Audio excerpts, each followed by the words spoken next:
अंगानि वाक्प्राणश्चक्षुः मतोऽवनिन्द्रियाणि च सर्वाणि सर्वं ब्रह्मोपनिषदं माहं ब्रह्म निराकुर्याम् मा ब्रह्म निराकरोद निराकरणमस्तु निराकरणम् तदात्मनि निर्वृतेय उपनिषत्सु धर्मास्ते मयि सन्तो ते मयि सन्तो।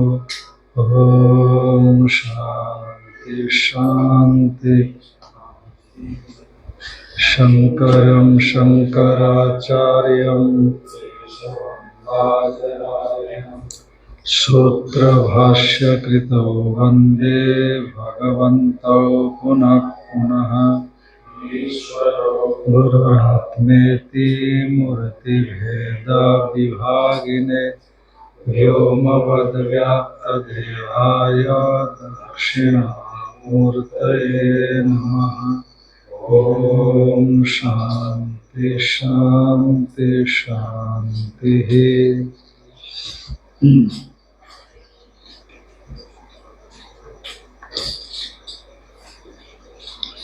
सामवेदीय तलवकार शाखा की छांदोग्य उपनिषद पर जो प्रजापति विद्या है उसका चौथा पर्याय माने तुरीय पर्याय, उस पर विचार चल रहा था। भाष्यकार भगवान ने अपना विचार करीब करीब प्रकट कर दिया, पर बीच में कोई एक देशी आए, वेदांतिक देशी, तो उन्होंने अपना विचार रखा कि जिस तरह से शाखा चंद्र न्याय बोलते हैं, शाखा चंद्र न्याय, शाखा से द्वितीय के चांद को दिखाना। द्वितीय के चंद्र में बहुत छोटी लकीर रहती है, छोटी सी लकीर नहीं दिखाई पड़ता, तो इसीलिए लोग देखो पर्वत, वो पेड़ है ना, पेड़ की जो सबसे ऊंची शाखा है उसके ऊपर देखो, तो और छोटा पेड़ नहीं दिखेगा तो बड़ा पेड़ को दिखा करके कहते उसके साइड वाला छोटा पेड़, फिर उसके शाखा, बड़ी शाखा उसके ऊपर। वास्तव में शुरुआत में जो दिखाते हैं वो केवल साधन मात्र है चंद्र तक पहुंचाने का। तो उसी तरह से तुरीय तत्व तक पहुंचाने के जागृत स्वप्न सुषुप्ति आदि साधन है, और वहां पर तुरीय तत्व को नहीं कहा गया, आत्म तत्व को नहीं किया गया। जबकि मांडुक्य उपनिषद की कारिकाओं में आगम प्रकरण के अंतर्गत आप पढ़ चुके हो, त्रिषु धामसु यद भोज्यम, माने तीनों अवस्थाओं में वो बैठा हुआ है। क्या त्रिषु संततम ऐसा करके आता है, त्रिषु तुरीयम त्रिषु संततम। तुरीय ये तीनों अवस्थाओं में अनुस्यूत है, क्योंकि जो भोक्ता बना है वही तो तुरीय है, कोई अलग तो है नहीं कि तुरीय भी उसमें हो और भोक्ता भी उसमें रहे, ऐसा तो है नहीं। जो भोक्ता बना है वो निरपेक्ष होने पर, उपाधि शून्य होने पर वही तुरीय कहलाता है। तो इसीलिए सैद्धांतिक पक्ष तो ये है कि प्रजापति ने पहले पर्याय में जो बताया, दूसरे में उसी को बताया, तीसरे में उसी को बताया, तुरीय पर्याय में भी उसी को बताया। पर पूर्व पक्षी ने अपना मत व्यक्त किया तो उसका निषेध करते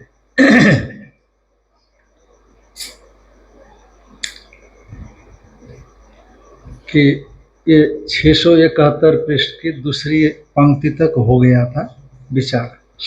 इसके आगे ये पूर्व पक्ष का विचार है, या एशो अक्षणे पुरुषो दृश्यते, 670 से लेकर के 671 तक उनका विचार, पूर्व पक्षी एक देशी का विचार था।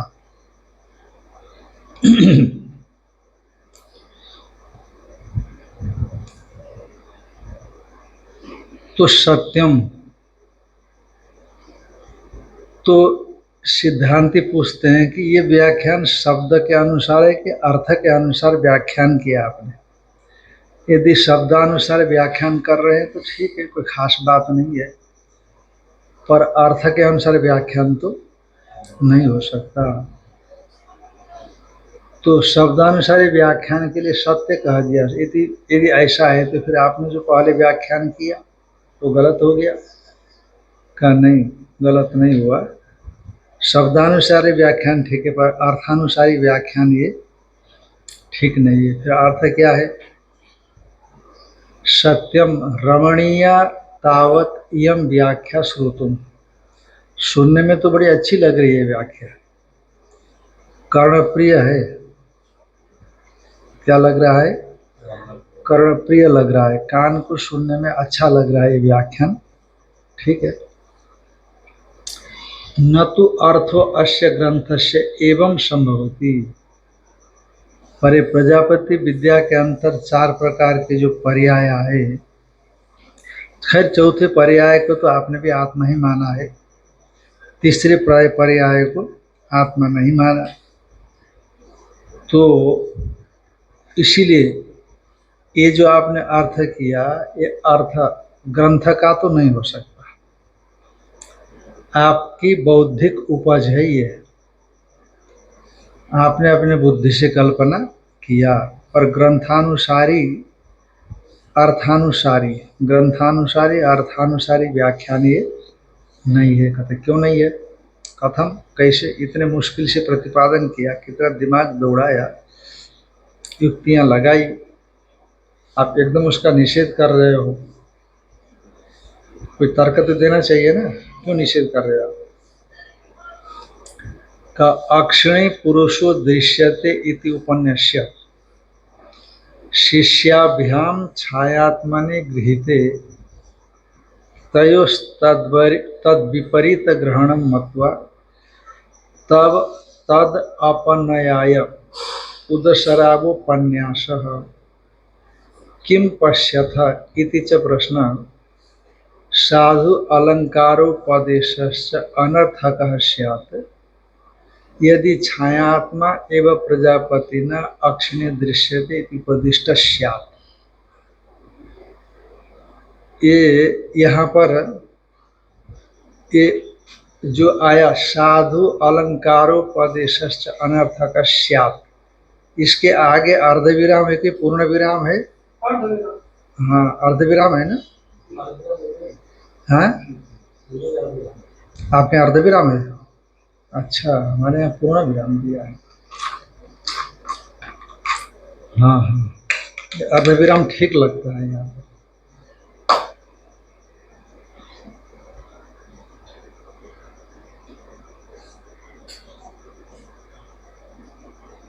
स्यात् यदि छायात्मा एवं प्रजापति न अक्षिणे दृश्यते इति उपदिष्ट स्यात्।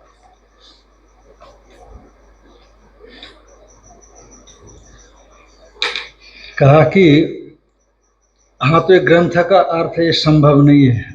कैसे? अक्षिणे पुरुषो दृश्यत इति उपन्यास्य, अक्षि में जो पुरुष दिखाई पड़ता है, ऐसा कथन करके, तो अक्षि में जो पुरुष दिखाई पड़ेगा तो छाया ही दिखाई पड़ता है। ये कोई भी पहले फौरी तौर पर यही बोलेगा, आंख में जो दिखाई पड़े वो आत्मा है, मतलब आंख में तो छाया दिखाई पड़ती है।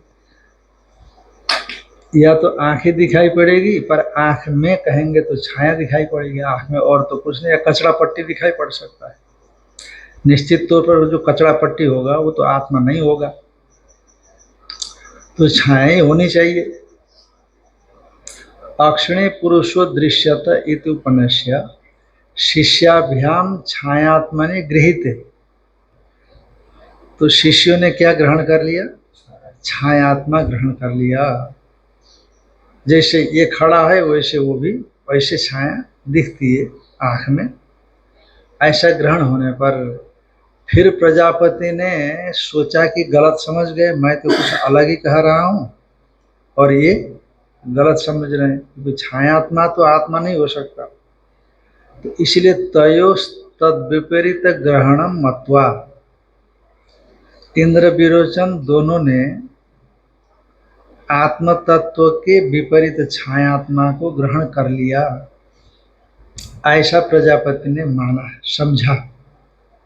तो समझ करके तद अपनयाय, छायात्मा को क्या कर रहे हो, आत्मा न समझें, इसलिए उन दोनों के लिए उदशरावोपन्यास,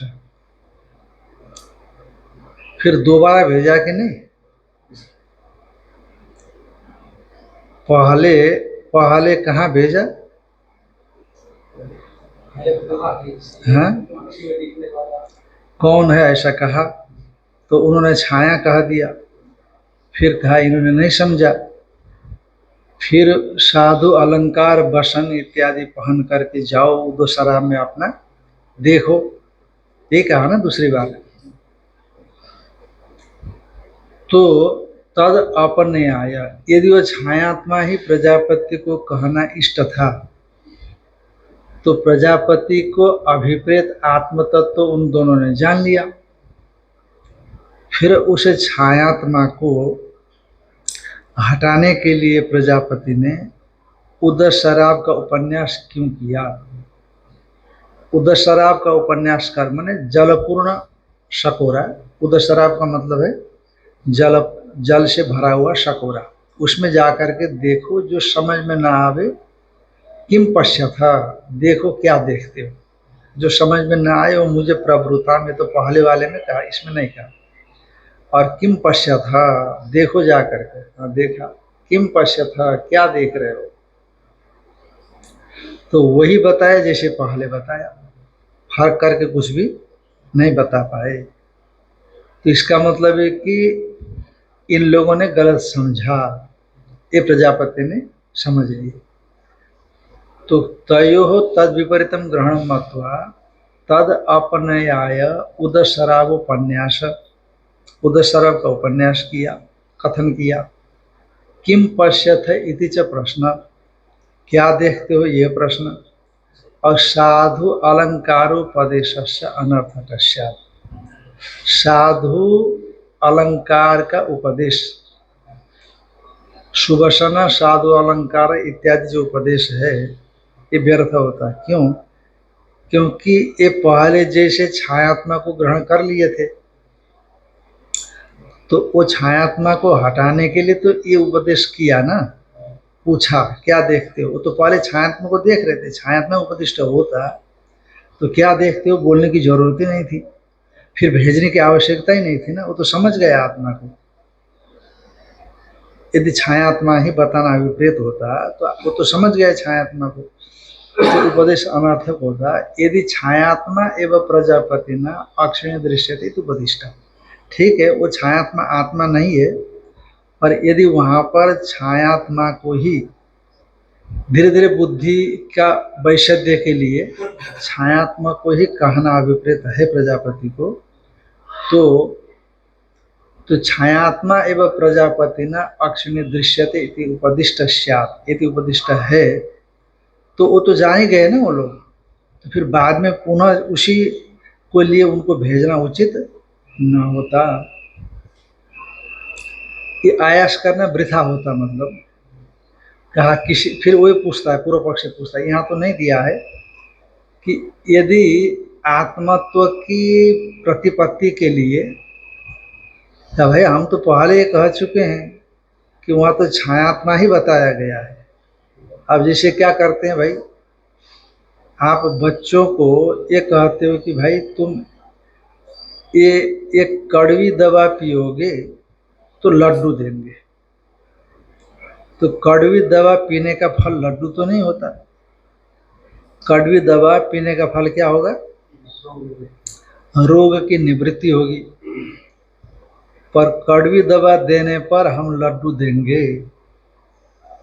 जैसे बच्चे को कहते हो लड्डू देते, पर कड़वी दवा का फल लड्डू नहीं होता। उसी तरह से हम भी पहले कह रहे हैं कि यहाँ पर जो छायात्मा का प्रतिपादन किया है, छायात्मा का संस्कृत प्रतिपादन करने से तात्पर्य नहीं है, अपितु छायात्मा धीरे धीरे बुद्धि के वैशद्य करके परमात्मा तक पहुंचाना है, ये हमने पहले यही कहा है।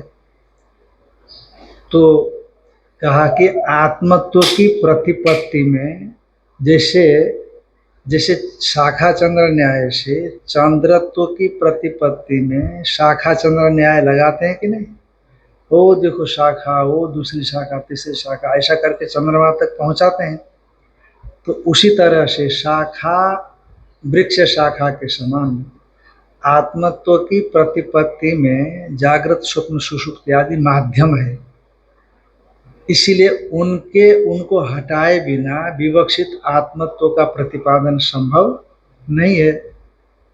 इसीलिए इन तीनों से अतिरिक्त आत्मत्व का बोध कराने के लिए वृक्ष शाखा के समान, जैसे वृक्ष शाखा को दिखाते चंद्र दर्शन करने के लिए, और वृक्ष शाखा हट जाती है, तो इसीलिए उनके अपनयन करने के लिए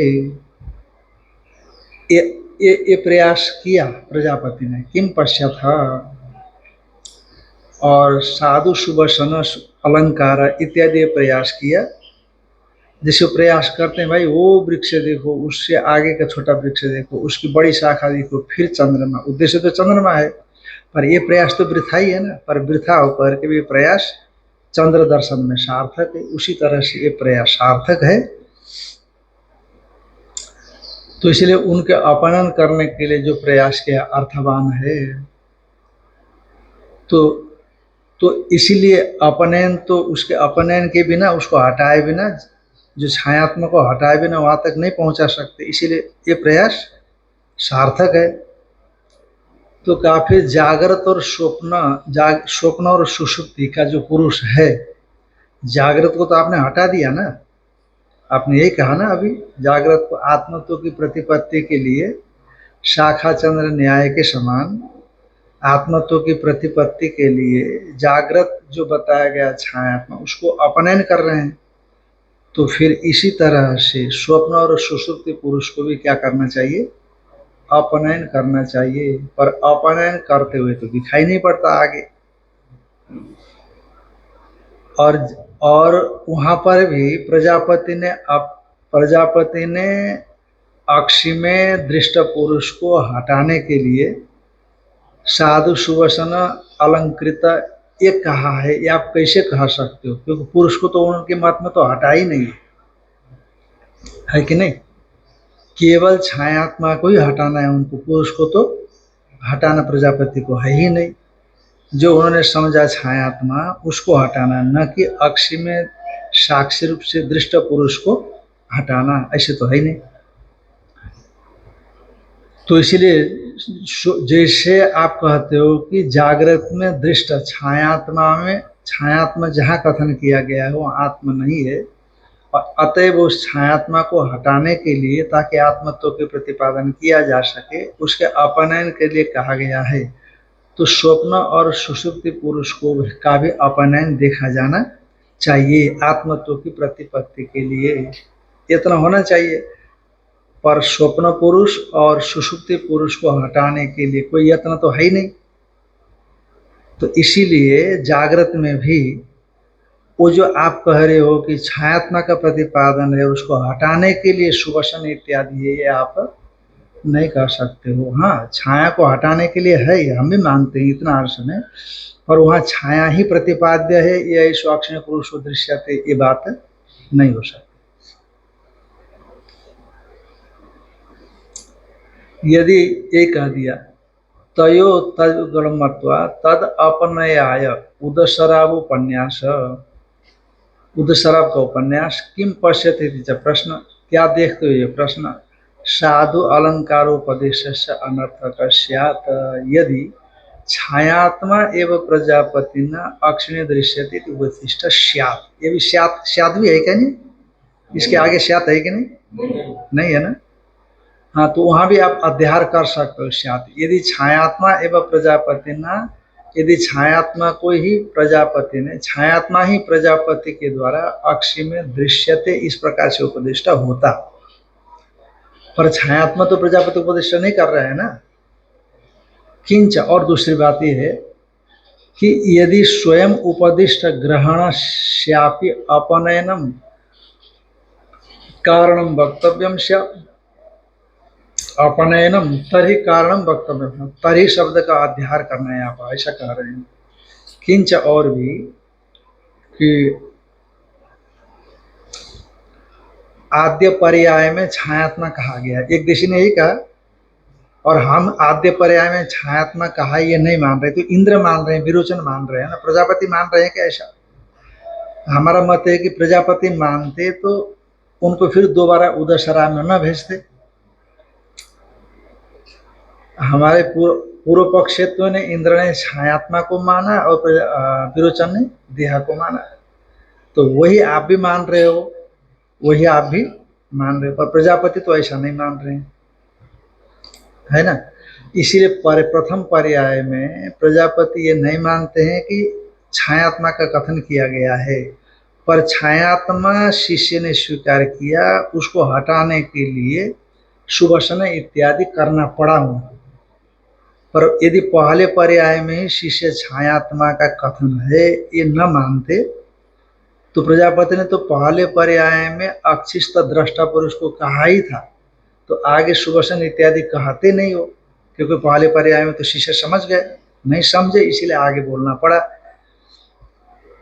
तो इस प्रकार से पहले पर्याय में छायात्मा प्रजापति ने बोला, आगे नहीं कहा, है ना। पहले पर्याय में प्रजापति ने छायात्मा नहीं कहा। एतावता ग्रंथ संदर्भेण, इतने ग्रंथ संदर्भ से हमने यही समझा अभी प्रकृति में कि प्रजापति ने पहले पर्याय में छायात्मा को नहीं कहा, और छायात्मा को पहले पर्याय में प्रजापति ने नहीं कहा, इसमें दूसरी युक्ति देते।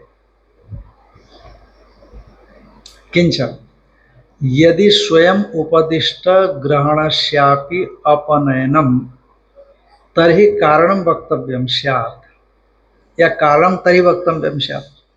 अब मान लो प्रजापति ने छायात्मा को ही कहा, प्रथम पर्याय में प्रजापति ने छायात्मा को ही कहा, तो फिर स्वयं के द्वारा उपदिष्ट, यानी प्रजापति ने स्वयं उपदिष्ट किया छायात्मा को, है ना।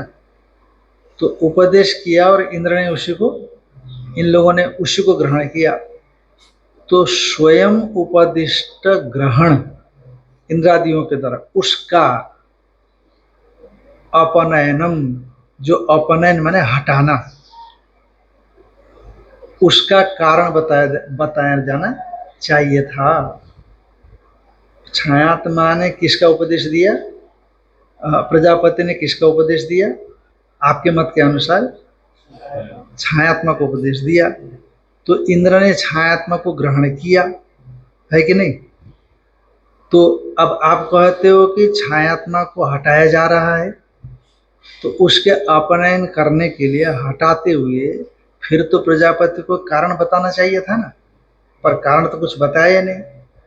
इसका मतलब प्रजापति मानते ही नहीं कि छायात्मा कहा गया है, प्रजापति मानते हैं वहां पर हमने आत्मा ही कहा गया है। इसीलिए प्रथम पर्याय में जिस आत्मा को हमने बताया उसी को, उसको इंद्र ने ग्रहण नहीं किया, अलग ग्रहण किया, इसलिए उनको उसको हटाने के लिए क्या करना पड़ा? सुवसन इत्यादि बोलना पड़ा। यदि पहले ग्रहण किए होते तो सुवसन इत्यादि वो बोलते भी नहीं। यदि स्वयं उपदिष्ट ग्रहणस्यापि अपनयनम कारणम तर्हि वक्तव्यम स्यात्। यदि स्वयं उपदिष्ट छायात्मा के ग्रहण की निवृत्ति वो करते, मैंने स्वयं छायात्मा बोला है और इसी उसको ग्रहण इंद्र ने किया, उसकी निवृत्ति यदि वे करते तो उसका कारण बताना चाहिए था, क्योंकि जब छायात्मा को बताया तो उसे छायात्मा को उन्होंने बताया था, तो उसको अपनयन नहीं करना चाहिए था ना। तो उसको अपनयन कर रहे हैं, इसका मतलब प्रजापति ने छायात्मा को नहीं बताया।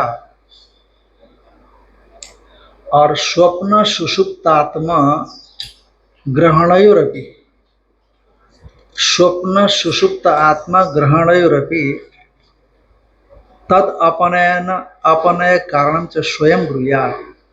और स्वप्न और सुषुप्त रूप जो आत्मा है, आत्मा का जो ग्रहण है, स्वप्न सुषुप्त आत्मा ग्रहणयो अपि, स्वप्न और सुषुप्त आत्मा का ग्रहण का और उसके अपनय का कारण भी स्वयं ब्रूयात्, अपनय हटाने का कारण भी स्वयं को बताना चाहिए था, पर अपनय हटाने का कारण वो नहीं बताते। इसका मतलब न तो जागृत में, न स्वप्न में, न सुषुप्ति में वह जैसे इंद्र ने समझा हुआ पुरुष है, ऐसा पुरुष नहीं बताते। इसलिए उन तीनों पर्यायों में जो न हटाया जाए वैसा पुरुष का ही कथन वो वहां पर कर रहे हैं। इसलिए अपनयन का कोई कारण नहीं बताते हो, क्योंकि उनकी दृष्टि में अपनयन करना ही नहीं है, और इन्होंने जो समझा है उसका अपनयन करना है।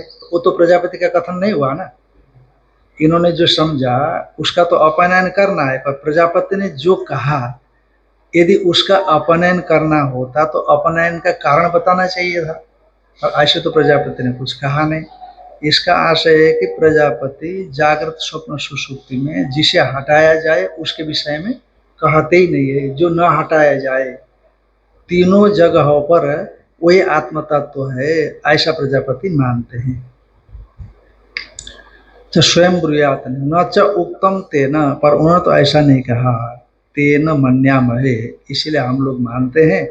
न अक्षिणी छायात्मा प्रजापति न उपदिष्ट, इसलिए अक्षय में जो छायात्मा है, नेत्र में जो छायात्मा है, जो इंद्र इत्यादि ने समझा और पूर्व पक्षी जिसको समझ रहे हैं, उसको प्रजापति ने उपदेश नहीं किया। इसीलिए न हटाते हैं, हाँ हटाते हैं जरूर, पर आपकी समझ को हटाते है कि नहीं, और प्रजापति की समझ में जिसको कहा गया उसको नहीं हटाते। तेन मन्यामहे न अक्षिणी छायात्मा प्रजापति न उपदिष्ट। और दूसरी बात है किंचान्यत, माने प्रथम पर्याय में दृष्टा का ही उपदेश है, छायात्मा का नहीं। ये बात बताई जा रही है तीनों पर्यायों के लिए। पहले प्रथम पर्याय में, तो प्रथम पर्याय में दृष्टा का उपदेश है, छाया पुरुष का नहीं। इस विषय में और युक्ति देते हैं किंचान्यत। और दूसरी बात है किंचान्यत, और दूसरी बात है, मतलब किंचान्यत का मतलब और दूसरी बात ये है, इतना ही इसका अर्थ है। मतलब अक्षणे दृष्टा चेत दृश्यते इति उपदिष्ट स्यात् तत इदम युक्तम एतम त्वेव ते इति उक्त्वा स्वप्नेपि द्रष्टुरेव उपदेशः। इस स्वप्न में, हाँ मतलब जब जागृत पर्याय में इंद्र ने जागृत पर्यायस्थ आत्मा विनाशी देखा, नाहम अत्र भोग्यम पश्यामि, जागृत पर्यायस्थ जो आत्मा है वो आत्मा में मैं फल पुरुषार्थ नहीं देख रहा हूं। तब प्रजापति ने कहा एवं एवं भगवन इति होवाच। प्रजापति ने कहा हाँ भगवान, जो तुम समझे ठीक समझे। पहले तो छायात्मा समझ करके गए, पर देवताओं को प्राप्त होने से पहले उसमें उनको क्या दिखा? भय दिखा। तो भय दिखा तो फिर आए, तो भय का व्याख्यान किया प्रजापति के पास। तो प्रजापति ने कहा हाँ शिष्य का उत्कर्ष हो रहा है।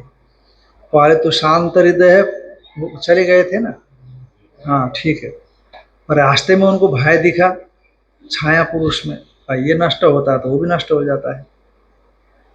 तो वापस आ गए, तो वो जो अपने अनुभव से जाना उसको प्रजापति के सामने बताया। कहा एवं एवं भगवान इति होवाच, हम भगवान तुम ठीक समझे। और फिर आगे प्रजापति बोलते हैं एतम त्वेवते भूयोन व्याख्यास्यामि। एतम माने इसी को, इसी को मतलब जो जो एतम माने जो तुमने, जो मैंने पहले कहा, या येषु अक्षिणी पुरुषो दृश्यते, जो हमने कहा, एतम माने उसी को। एतम शब्द सर्वनाम है, तो सर्वनाम पूर्व का परामर्शक होता है, जो पहले कहा गया है। तो पहले अक्षिस्थ दृष्टा पुरुष को प्रजापति ने कहा, तो इसलिए प्रजापति, क्योंकि छायात्मा पर दोष दिख गया, तो इसका मतलब प्रजापति ने उसको नहीं कहा, ये इधर भी समझ गए। फिर प्रजापति कहते हैं कि एतम त्वेवेते भुवन व्याख्यासामि, मैं यही तुमको दोबारा बताता हूँ। दोबारा बताता हूँ मतलब पहले बता चुका हूँ भाई। दोबारा दोबारा मैं आऊंगा का मतलब क्या हुआ, मैं पहले आ चुका हूँ और एक बार आऊंगा। दोबारा तब होता है, इसलिए हाँ हाँ हाँ, बस वही, क्योंकि छायात्मा में दोष तो इंद्र ने देख ही लिया ना, और उसका आकर के इंद्र ने जब बताया तो उसको सपोर्ट कर दिया। हाँ ठीक है, आप ठीक समझे, छायात्मा मैंने नहीं बताया, पर जो मैंने बताया जिसको तुम नहीं समझे हो, तो उसको मैं दोबारा बताता हूँ, ऐसा प्रजापति कह रहे हैं। तो दोबारा कब बताएंगे, स्वप्न पर्याय में, या ऐसा स्वप्ने मह्यमानश्चरति ऐसा आत्मेति होवाच एतद् अमृतम अभयम एतद् ब्रह्म। तो इसी को बताता हूँ कहने के बाद फिर स्वप्न पुरुष को बता रहे हैं। इसका मतलब स्वप्न पुरुष भी प्रथम पर्याय में जो दृष्टा को प्रजापति ने कहा वही है। ध्यान में आए कि नहीं, मैं प्रजापति ने छायात्मा को बताया ऐसा समझ करके शांत हृदय होकर के दोनों चले गए,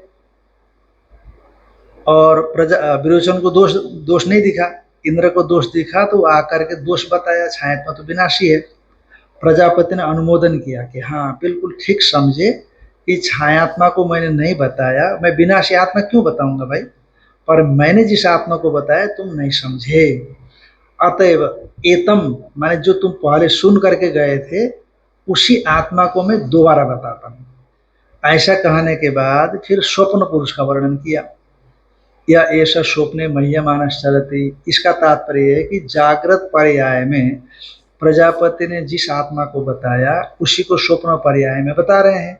जब जागृत पर्याय में जिसको बताया वह आत्मा है, तो स्वप्न पर्याय में जो बताया है वो भी क्या होना चाहिए।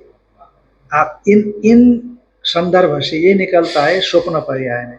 अच्छा, स्वप्न पर्याय में जिसको बताया उसको मान करके स्वप्न दृष्टा को हे आत्मा मान करके चला गया, दोष दिखा, फिर आया, फिर आने के बाद प्रजापति ने कहा हाँ ठीक है, ठीक समझे तुम, अब मैं इसी स्वप्न दृष्टा को मैं तुम्हें दोबारा बताऊंगा। कहने के बाद समस्त संप्रसन्न सुषुप्ति में बताया, इसका मतलब वो भी क्या है, आत्मा ही है। बस वो फर्क इतना ही है कि इंद्र नहीं समझ पाए इसीलिए अलग अलग बताना पड़ रहा, इतना ही फर्क है। इसीलिए वहां दृष्टा ही प्रजापति ने बताया, दूसरा नहीं। इसका मतलब जो आप कह रहे थे पहले पर्याय में, दूसरे पर्याय में, तीसरे पर्याय में, ये शाखा चंद्र न्याय के समान उनको छोड़ने के लिए है, ग्रहण करने के लिए नहीं। वहां आत्म तत्व का बताया नहीं गया। इनको माध्यम बना करके, जैसे हम इसको द्वार माध्यम बना करके अंदर आते हैं, उसी तरह से इनको माध्यम बना करके वहां तक जाएगा, पर वहां आत्म तत्व का वर्णन नहीं है। आप कह रहे थे पर आत्म तत्व का वर्णन वहां भी है, ये सिद्ध हो गया।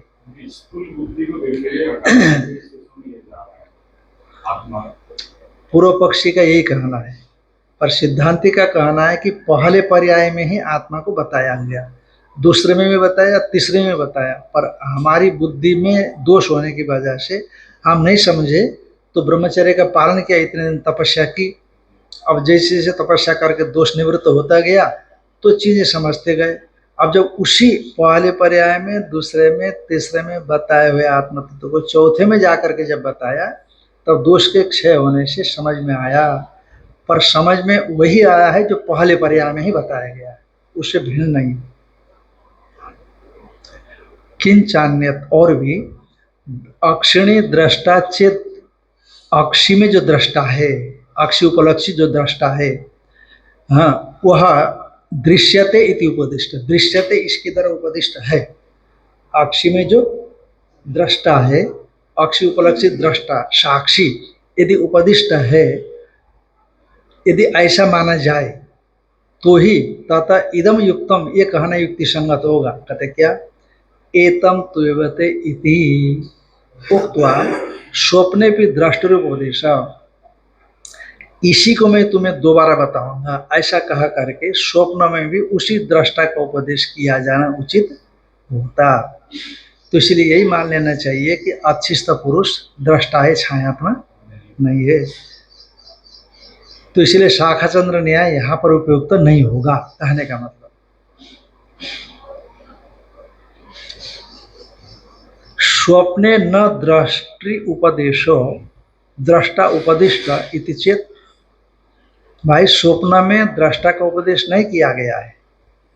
स्वप्न में एतम त्वेवते भूयोन व्याख्यास्यामि, इस श्रुति को माध्यम बना करके आपने कहा कि जागृत में जो पुरुष है वो दृष्टा का उपदेश है, आपने ऐसे ही कहा। तो पूर्व पक्ष कहता ऐसे बात नहीं है, जागृत में छायात्मा को ही बताया है यथार्थ में, और एतम से उसी छायात्मा को अनुकर्षण किया है, अनुवृत्ति की है, छायात्मा को खींच करके लाए हैं।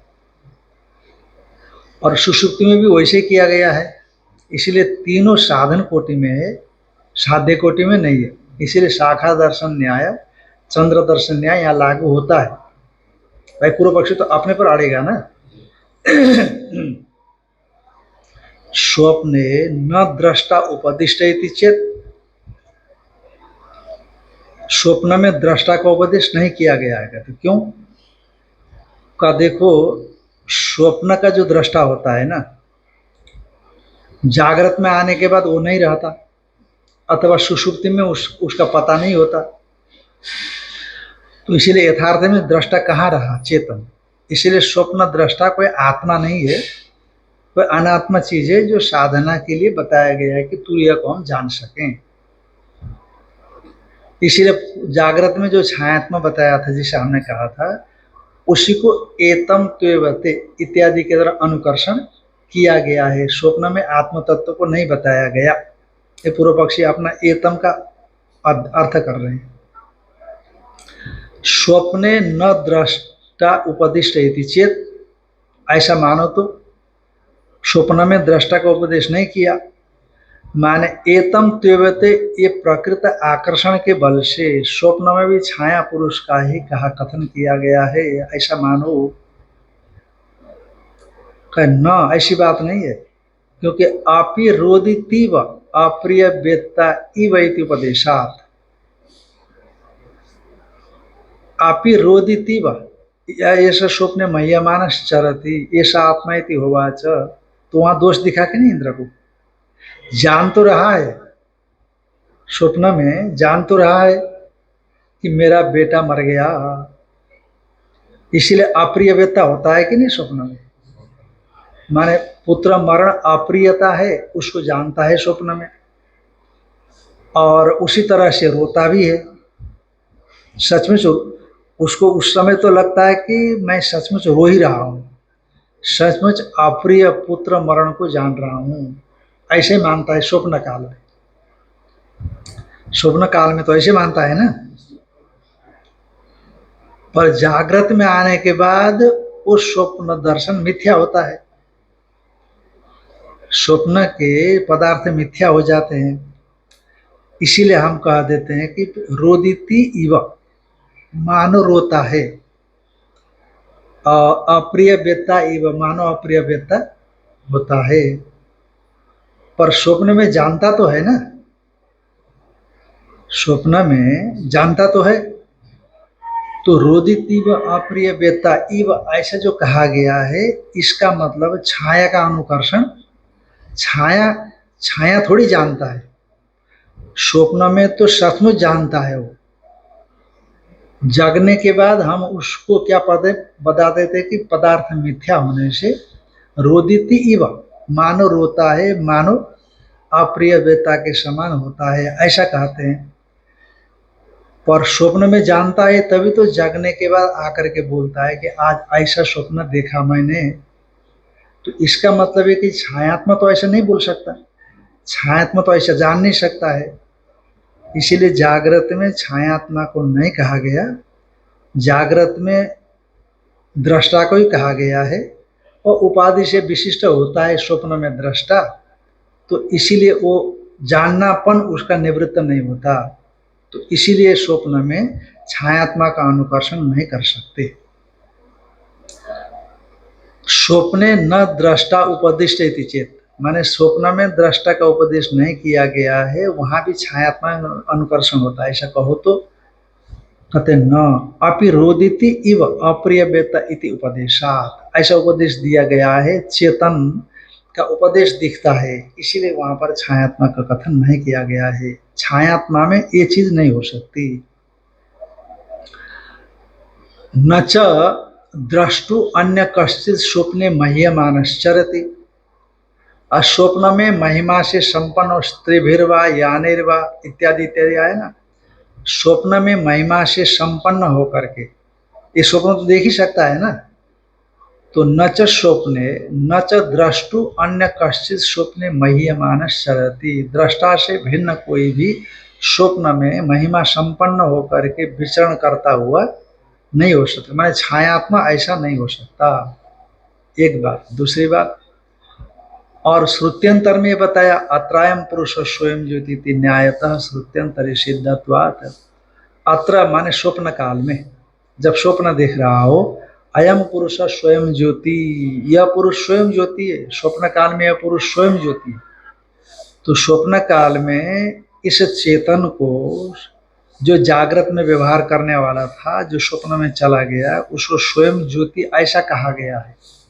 स्वयं ज्योति मैंने ज्ञान स्वरूप ऐसा कहा गया है, तो छायात्मक ज्ञान स्वरूप थोड़ी होता है जिससे कि हम जागृत में छाया को ले लें।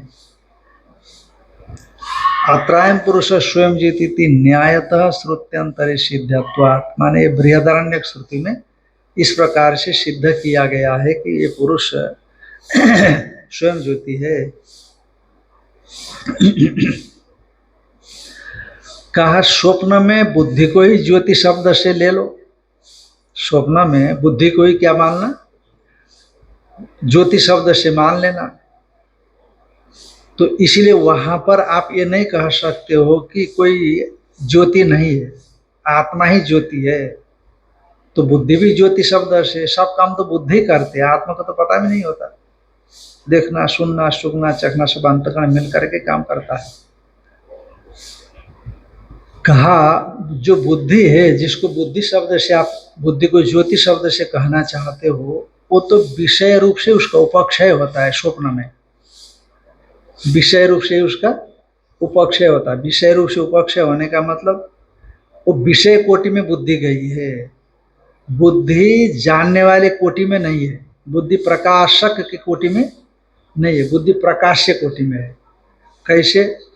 जैसे चित्रपट है, चित्रपट में चित्र है, तो चित्रपट को हम देखते हैं कि नहीं, तो हमारी आंख जो वस्त्र में चित्र पड़े हुए हैं उसको प्रकाशित कर लेती है, तो प्रकाश करने वाले हम, ये आंख हो गई, और प्रकाशित होने वाली वो चित्रपट। चित्रपट इसीलिए कह दिया क्योंकि हाँ, स्वप्न में हमारी बुद्धि में अनेक प्रकार की चीजें दिखती रहती है। स्वप्न में कभी समुद्र दिखा, कभी नदी दिखा, कभी फूल दिखा, कभी फल दिखा, कभी पेड़ दिखे, कभी आदमी दिखे, कभी पशु दिखे, कभी सरीसृप, वो सब उसी में दिखाई पड़ेगा। किसमें? मन में, अंतःकरण में दिखाई पड़ेगा। जैसे कोई कलाकारी किया गया कपड़ा हो, चित्र विचित्र होता है तो कपड़े में चित्र दिखाई पड़ती है, उसी तरह से अंतःकरण में दिखाई पड़ती है। तो जैसे वो अंतःकरण में चीज दिखाई पड़ती है कपड़े की तरह, तो कपड़ा जैसे प्रकाश्य होता है, दृश्य कोटि में आता है, उसी तरह से बुद्धि भी दृश्य कोटि में आती है। इसलिए वह प्रकाश स्वरूप, यानी कि क्या बताया यहाँ पर अभी, ज्योति स्वरूप, दूसरा ज्योति वहां नहीं होता, बुद्धि ज्योति नहीं बनती। पूर्वपक्ष ने कहा था ना, वहां बुद्धि रूप ज्योति है दूसरी, तो ये इस ज्योति की बात कर रहे हैं आप, दृष्टा स्वप्न में आता है और वही ज्योति है, ये आप कैसे कह रहे हो? बुद्धि ज्योति है, वहां पर बुद्धि तो सब जानती है, तो कहा नहीं, बुद्धि दृश्य वर्ग में आती है, प्रकाशक वर्ग में नहीं आती, उसी को कह रहे हैं। यद्यपि स्वप्ने साधिर भवति, यद्यपि स्वप्न में वो चेतन साधी होता है, धिया सह वर्तते इति साधी, साधी माने पुरुष। यद्यपि स्वप्न में वो स्वप्न पुरुष साधी होता है, माने बुद्धि के सहित होता है, तथापि नधि स्वप्न भोगोपलब्धि प्रतिकरणत्व भजते, पर जो बुद्धि है वो स्वप्न भोग की उपलब्धि, स्वप्न ज्ञान की उपलब्धि के, स्वप्न का जो भोग हो रहा है उसके उपलब्धि के प्रति करणत्व माने दृष्टा नहीं होता, बुद्धि दृष्टा नहीं होती। करणत्व का मतलब दृष्टा समझ जानना। जैसे हम आंख से बाहर विषयों को जानते हैं तो आंख करण बन जाता है उस समय, श्रोत्र करण बन जाता है उस समय। तो उसी तरह से वहां तो कोई आंख कान है नहीं स्वप्न में। स्वप्न में तो जो दृश्य वर्ग दिखाई पड़ता है उसमें करण माने प्रकाशक, स्वयं आत्मा ही होता है ना, तो इसीलिए वो करण शब्द दिया। कहा यद्यपि स्वप्ने सधि भवति, यद्यपि स्वप्न में बुद्धि पुरुष बुद्धि के सहित होता है, तथापि फिर भी न धी स्वप्न भोगोपलब्धि प्रतिकरणत्व भजते, फिर भी बुद्धि जो है जागृत में तो बुद्धि करण बन सकती है, बुद्धि के माध्यम से हम जानते हैं ना, पर स्वप्न में तो क्या होता है कि बुद्धि उस रूप में जाती है, और बुद्धि उस रूप में गई तो विषय रूप से बुद्धि का उपक्षय हो गया, अपक्षय हो गया, बुद्धि का उपयोग उसी में हो गया। जैसे आप ये समझ लो कि हमको 4:01 पर समुदाय में स्नान करना भी जरूरी है, और 4:01 पर हमको यहाँ उपस्थित होना भी जरूरी है हॉल में। तो यदि हम 4:01 पर स्नान के लिए नर्मदा जी में उपलब्ध हुए तो हमारा यहाँ अनुपलब्धि निश्चित है कि नहीं। तो उसी तरह से बुद्धि जब विषयाकार चली गई तो तब विषयाकार चली गई तो बुद्धि प्रकाशक के रूप में नहीं रह सकती, ये कहने का मतलब उसके कोटि में नहीं रहेगी, प्रकाशक के कोटि में नहीं रहेगी, प्रकाश्य कोटि में चली गई। जैसे हम वहां जब हम उपलब्ध हो गए तो यहाँ अनुपलब्धि कोटि में आए, उपलब्धि कोटि में नहीं आए। यद्यपि स्वप्ने सधि भवति तथापि न धी स्वप्नो भोगोपलब्धि प्रति करणत्व भजते, स्वप्न भोग की उपलब्धि के प्रति, जानकारी के प्रति दृष्टा नहीं हो सकती। फिर किम तरी पटचित्रवत जागृत वासनाश्रया, चित्रपट के समान, पटचित्र में जो पट में चित्र वाला पट, पट चित्र हो गया माने चित्र से विशिष्ट पट, उसी तरह से जागृत वासनाश्रय, जागृत की वासना का आश्रय है बुद्धि अंतःकरण, तो वो दृश्य एवं धीर भवती, वो दृश्य कोटि में चली जाएगी। न द्रष्टु स्वयं ज्योतिष्टो बाध स्यात्, दृष्टा के स्वयं ज्योतिष्टो का बाध नहीं होता, क्योंकि दृष्टा में स्वयं ज्योतिष्टो सिद्ध करने के लिए हम स्वप्न में चले गए, जागृत में सिद्ध नहीं कर पा रहे थे आत्मा को स्वयं ज्योति, सुषुप्ति में तो भान ही नहीं होता, इसलिए स्वयं ज्योति सिद्ध नहीं कर पाते। तो इसलिए आत्मा को स्वयं ज्योति सिद्ध करने के लिए स्वप्न में चले गए, क्योंकि बृहदारण्यक में ज्योति ब्राह्मण आया, ज्योति ब्राह्मण में ही कहा कि भाई जब सूरज नहीं रहता, चांद नहीं रहता, बाघ ज्योति नहीं रहती, कुछ नहीं रहता, तो फिर कैसे जानता, कहते आत्म ज्योति से जानता है। तो आत्म ज्योति स्वरूप कैसे जाने, क्योंकि जागृत में तो वस्तु को प्रकाशित करने के लिए कई ज्योतियां हैं, सूरज की ज्योति है, अग्नि की ज्योति है, आँख की ज्योति है कि नहीं, तो कहीं बुद्धि इत्यादि सब मिल करके करते हैं। तो कहा कि जागृत में तो सब मिश्रित हो गया, समझ में नहीं आता, तो स्वप्न सुषुप्ति में जाओ, उसमें पता ही नहीं होता, और तो विषय भी नहीं रहता, प्रकाशित हो रहा है, कैसे जाना जाए, तो स्वप्न में चले गए। और स्वप्न में यदि बुद्धि को ज्योति अंतर मानते हैं, बुद्धि भी ज्योति ऐसा मानते हैं, तो जो आत्म ज्योति का स्वयं ज्योतिष्टो है, ये बुद्धि ज्योति से क्या माना जाएगा, बाधित, परस्पर में बाध्य बाधक भाव आएगा। वहां बुद्धि को ज्योति हमको सिद्ध नहीं करना है, ताकि दृष्टा में स्वयं ज्योति का बाध बोलो ना हो सके। यदि बुद्धि को हम ज्योति मानते हैं स्वप्न काल में, तो बुद्धि प्रकाशित कर देगी, तो फिर स्वयं ज्योति आत्मा को मानने की क्या जरूरत है, उसका तो बाध हो गया ना स्वयं ज्योतिष का, जो आप कह रहे हो। तो इसीलिए बुद्धि को हमको ज्योति स्वरूप नहीं मानेंगे, तो दृष्टा का स्वयं ज्योतिष का बाध है, क्योंकि वो अकेला रहेगा और वो मैं हूं करके हमको भान होता है, क्योंकि जो स्वप्न देखा वो मैंने देखा, तभी तो हम जागृत में आकर के बोलते हैं ना, जो स्वप्न में देखा था वो मैंने देखा, ऐसा विलक्षण स्वप्न है। आप जागृत में दोस्तों को सुनाते हो, वहां कोई दूसरा प्रकाश नहीं है। फिर किसने प्रकाशित किया? स्वप्न के उन उन पदार्थों को, प्रातिभाषिक पदार्थों को तो मैंने प्रकाशित किया, आत्मा ने प्रकाशित किया।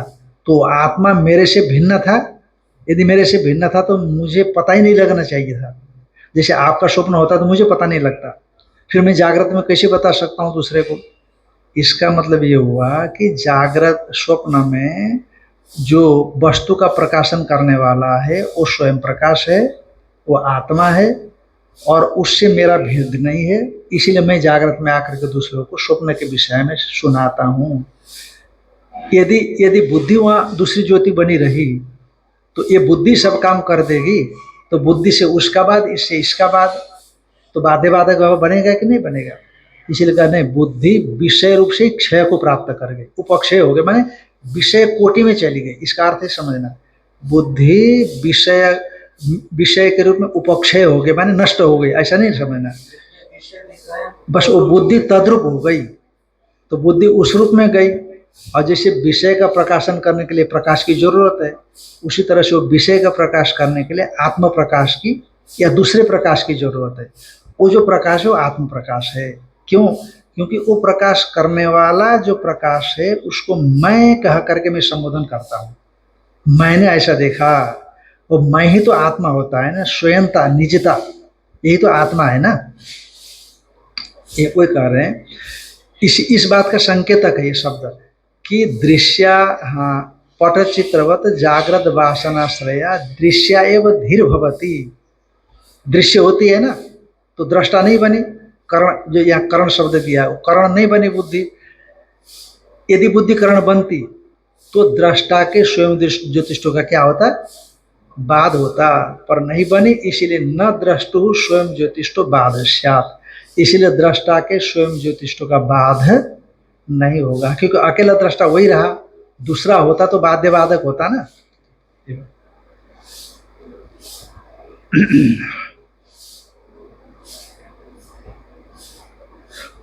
तो इसीलिए प्रासंगिक जो बातें थी वो बता दी गई। अब उसको छोड़ करके स्वप्न अवस्था में दृष्टा का उपदेश दिया गया है, इस बात को बताना चाहते हैं। तो उसमें हेतुअंतर देते हैं, किंचान्यत, ये माने प्रासंगिक स्वप्न अवस्था में स्वयं ज्योतिष की चर्चा आई है कि नहीं? प्रासंगिक, क्योंकि अक्षिस्त पुरुष को ही हमको दृष्टा बताना था। उसी प्रसंग में वही अक्षिस्त जो दृष्टा पुरुष है स्वप्न में एतम के द्वारा अनुकर्षित होकर के आया, वही दृष्टा है इस प्रकार से, और वो दृष्टा स्वयं ज्योति है। तो ये हमने प्रासंगिक रूप से स्वप्न पुरुष को दृष्टा के रूप में सिद्ध किया, पर सीधा उसी स्वप्न दृष्टा को स्वयं ज्योति ऐसे सिद्ध नहीं किया है ना। अब कहते हैं वो जो दृष्टा, स्वयं दृष्टा ही स्वप्नावस्था में भी मौजूद है, ये बताने जा रहे हैं स्वयं। अभी तो प्रासंगिक प्रथम पर्याय में स्थित जो आत्म तत्व उसको एतम के द्वारा स्वप्न में लाया गया है, ऐसा कहा करके हमने प्रासंगिक स्वप्न दृष्टा की बात कही। अब प्रासंगिक ना कह करके सीधा ही स्वप्न दृष्टा स्वप्नावस्था में प्रतिपाद्य है, ये बताने जा रहे हैं। इसे देखो टीका में दिया है, पहली पंक्ति है, प्रासंगिकम हित्वा, प्रासंगिकम स्वप्न दृष्टारम हित्वा। स्वप्न दृष्टा प्रासंगिक, इसको छोड़ करके दृष्टा एवं उपदिष्ट स्वप्नावस्थायाम, स्वप्नावस्था में दृष्टा उपदिष्ट है। इत्यत्र हेत्वंतरम आह, दूसरा हेत्वंतर कहते किंचयति, किंचान्यत। और दूसरी बात है, जागृत स्वप्नयोर भूतानि च आत्मानं च जानाति, इमानि भूतानि अयम अहम अस्मीति, प्राप्तो सत्याम प्रतिषेधो युक्त स्यात् नाह खलु इत्यादि, खलु अयम इत्यादि।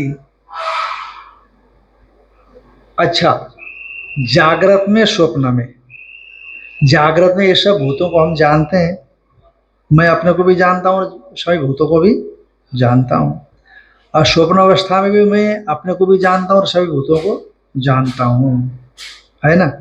तो जानने वाला छायात्मा होगा कि दृष्टा होगा?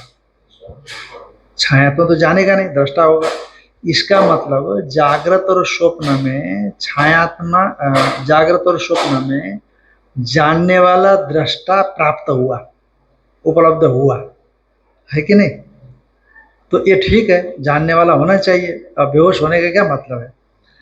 अच्छा, अब बात आ गई सुषुप्ति की। आत्मा का उपदेश किया प्रजापति ने इंद्र को, तो इंद्र संतुष्ट होकर के चले गए, क्योंकि ये दोष दो जगह पर अपने दृष्टि में दोष दिखा उनको। तो अब जो सुश्रुति को उपदेश होने पर समस्त संप्रसन्न ऐसा संप्रसाद इत्यादि कह करके उपदेश होने के बाद चले गए। फिर रास्ते में जाकर के देखा तो कहा था ना ये अपने को जानता है, ना इन भूतों को जानता है कि नहीं? ना अपने को जानता है, ना भूतों को जानता है। मैंने अपने को और भूतों को भी जानना चाहिए, ऐसा इंद्र का अभिप्राय निकला। तो इसलिए अपने को भी नहीं जानता, भूतों को भी नहीं जानता। नाहमत्र भोग्यम पश्यामी, ये सुषुप्तिक आत्मा में मैं फल विशेष, पुरुषार्थ विशेष कुछ नहीं देखता हूँ, ऐसा समझ करके इंद्र वापस प्रजापति के पास आए और कहा, और प्रजापति ने अनुमोदन किया। ये प्रसंग आया, और प्रसंग को ध्यान में रखते हुए बोलते हैं, जागृत स्वप्नयोर भूतानि च आत्मानं च जानाति इमानि भूतानि अयम अहम अस्मीति। ये जागृत और स्वप्न में भूतों को, आत्मा को जानता है। ये जानने का स्वरूप क्या है? अयम अहम अस्मि, आत्मा को जानता है। इमानी भूतानि संति, ये भूत है, ऐसा करके भूतों को भी जानता है। जानने वाला दृष्टा चेतन ही होगा, ठीक है। तो जागृत स्वप्न में जानने वाले चेतन की प्राप्ति हुई, ये मतलब हुआ ना। जागृत स्वप्न में जानने वाले चेतन की प्राप्ति हुई, कि जानने वाला वहां चेतन है। छायात्मा तो गायब हो गया, अब छायात्मा तो भूल जाइए आप, आगे बढ़ गए आप, ध्यान में आए कि नहीं, आगे निकल गए आप। तो ऐसा जब जागृत स्वप्न में जानने वाले चेतन की प्राप्ति हुई, तो अब सुषुप्त में चले गए। सुषुप्त आत्मा को बताने के लिए प्राप्त सुषुप्त प्रतिषेध युक्त, सुषुप्ति में ये उसका प्रतिषेध करना युक्त है, क्योंकि प्राप्ति होने पर तो प्रतिषेध होता है ना, अप्राप्त में प्रतिषेध तो होता नहीं। यदि प्राप्त ही नहीं हुआ तो प्रतिषेध क्या करना? अब यहाँ कोई आया ही नहीं तो भगो भगो भगो भगो ऐसा कहेंगे क्या? जब कोई आया, खड़ा हो गया, तब हम कहते हैं हटो यहाँ से। तो जागृत स्वप्न में अपने को और भूतों को जानने वाला आत्मा की प्राप्ति थी। तो इंद्र चाहते थे कि सुषुप्ति में भी जानने वाले की प्राप्ति हो, पर नहीं रहा। तब वो निषेध करते हैं कि वो जो जानने वाला है ना, वो तो मालूम ही नहीं पड़ रहा है वहां पर। आप सुषुप्ति आत्मा को आत्मा बता रहे हो, आत्मा कैसे हो सकता है जो अपने को भी न जाने और भूतों को भी न जाने? तो क्योंकि वहां वो तो विनाशम विनाशम एव अपितो भवति, एव का इव कर दिया, विनाशम इव। अब विनाशम इव क्यों कह रहा है?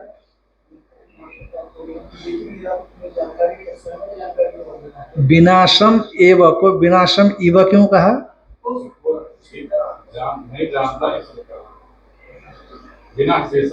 ध्यान से बोलो, ध्यान से बोलो, ऐसा नहीं पूछ रहा हूं।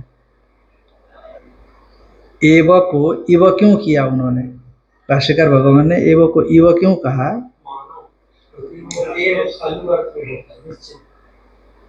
अरे विनाशम एव इसीलिए नहीं बोलेगा क्योंकि प्रजापति आत्मा का उपदेश कर रहे हैं, आत्मा विमृत्यु है। तो यदि विनाश को ही प्राप्त होता है ऐसा मैं कह दूं तो प्रजापति को झुठला रहा हूं। ये बात आई थी ना पीछे, वो लक्षण घटेगा नहीं। इसीलिए मेरे को लग रहा है कि विनाश को ही प्राप्त होता है, पर प्रजापति सचमुच विनाश को प्राप्त होता है ऐसा नहीं मानते। इसीलिए गुरुदेव आप जो कह रहे हो सच तो वही है, जो मुझे अनुभव हो रहा है कि विनाश को ही प्राप्त होता है, ये गलत है। इसीलिए मैं विनाशम एव की जगह इव लगाना चाहिए कि मानव विनाश को प्राप्त है, ऐसा लगता है मेरे को, पर विनाश को प्राप्त नहीं होता है, आपका अनुभव है, मेरा नहीं है। इसलिए इव एव की जगह इव लगा दिया, ये बताया था वहां। तो इसीलिए कहा कि प्राप्तो सत्यम सुषुप्तो प्रतिषेधो युक्त स्यात्। सुषुप्ति में प्रतिषेध करना सार्थक भी है। नाह खलु अयम इत्यादि तथा चेतन शैव अविद्या निमित्तयो हो शशिर ऋतु। इसको फिर कल देख लेंगे। ओम आप्यायन्तु ममाङ्गानि वाक्कानचक्षुः श्रोत्रमथो बलमिन्द्रियाणि